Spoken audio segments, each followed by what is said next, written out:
Chapter 17: How the Balloon Was Launched. For 3 days, Dorothy heard nothing from Oz. These were sad days for the little girl, although her friends were all quite happy and contented. The Scarecrow told them that there were wonderful thoughts in his head, but he would not say what they were because he knew that no one would understand them but himself.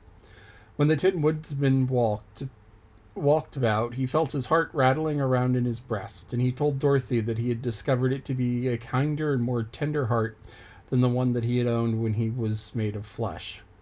The lion declared he was afraid of nothing on earth and would gladly face an army or a dozen of the fierce Kalitas.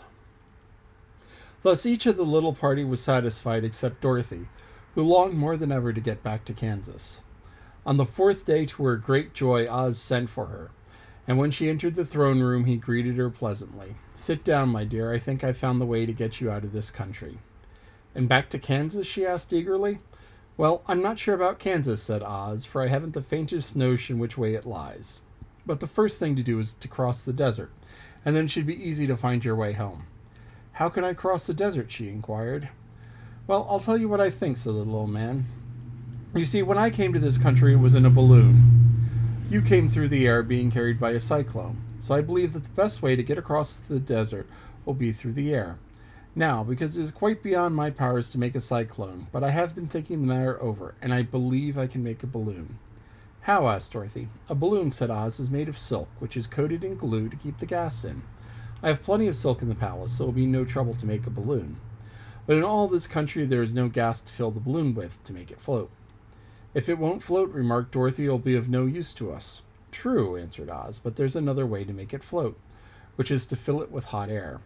Hot air isn't as good as gas, for if the air should get cold, the balloon would come down in the desert and we should be lost." "We?" exclaimed the little girl. "You're going with me?" "Yes, of course," replied Oz. "I'm tired of being such a humbug. If I should go out of this palace, my people would soon discover I am not a wizard, and then they would be vexed with me for having deceived them.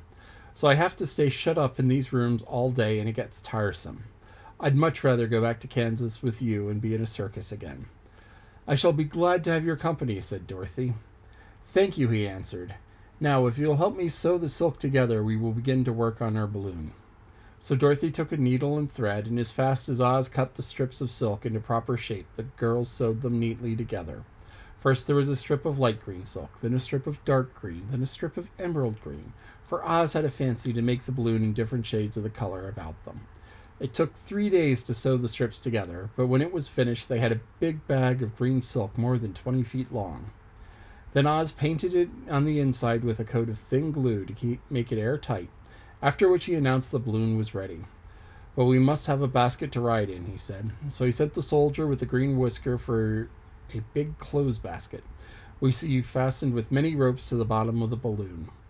When it was all ready, Oz sent word to his people that he was going to make a visit to a great brother wizard who lived in the clouds.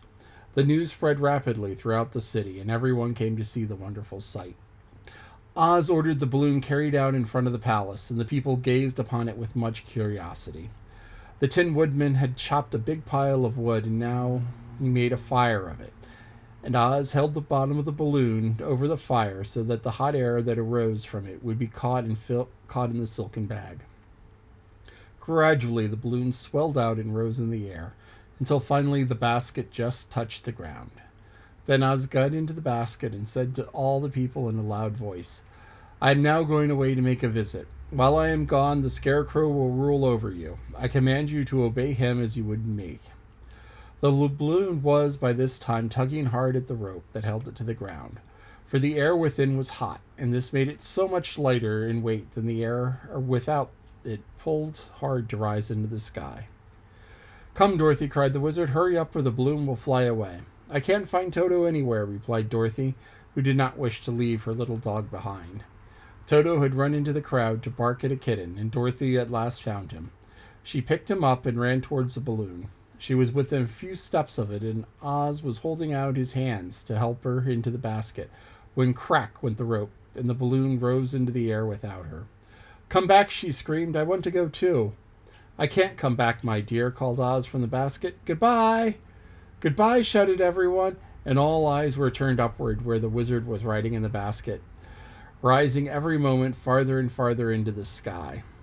And this was the last any of them ever saw of Oz, the wonderful wizard. Though he may have reached Omaha safely and be there now for all we know. But the people remembered him lovingly and said to one another, Oz was always our friend. When he was here, he built for us the beautiful Emerald City.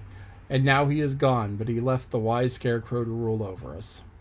Still, for many days they grieved over the loss of the wonderful wizard and would not be comforted. This is the end of chapter 17. So this played out just pretty much like it did in the movie. They got the balloon, except in the movie it was the wizard's old balloon from way back when, not a new bright green one. And Dorothy had to run after Toto, and the balloon went away without her. So, balloons are cool. Balloons have been like the first flying machines that people have made. Montgolfier brothers in the 1700s had balloons. They're still popular at fairs, and one of the things that you see at fairs sometimes is you see a balloon with 4 pickup trucks around it. So you pay $20, $50, something like that, and you climb into the balloon, and they fire up the gas, and the pickup trucks back up. As the 4 pickup trucks back up, the balloon rises because the balloon is tied to ropes to the pickup trucks.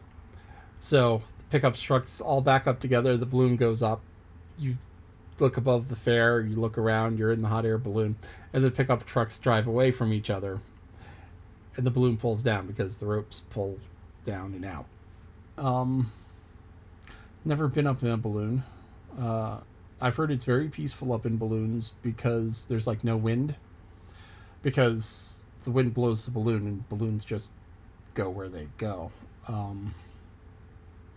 There is a little bit of art of navigating a balloon, because if you know where the wind blows, you can say, okay, the wind blows east at this level and west at that level. So if you go up, then you can catch a westerly wind, and go down and catch an easterly wind. And there's a place in New Mexico where they have a balloon festival, and there are dozens of balloons, hundreds even, all different shapes and sizes. I mean, just wacky shaped ones, plus a whole bunch of just normal balloons. And what they do is they take off in the morning. They all take off together, and they go in this big circle, because the low-level winds go towards the mountains, and then they rise up, and the high-level winds go back. So people go in this circle 3 or 4 times over the course of a day, where they go up a little bit and they start flying this way, and they go up some more and they start flying that way, and then they come down and they go back like this. So it's this big rectangle.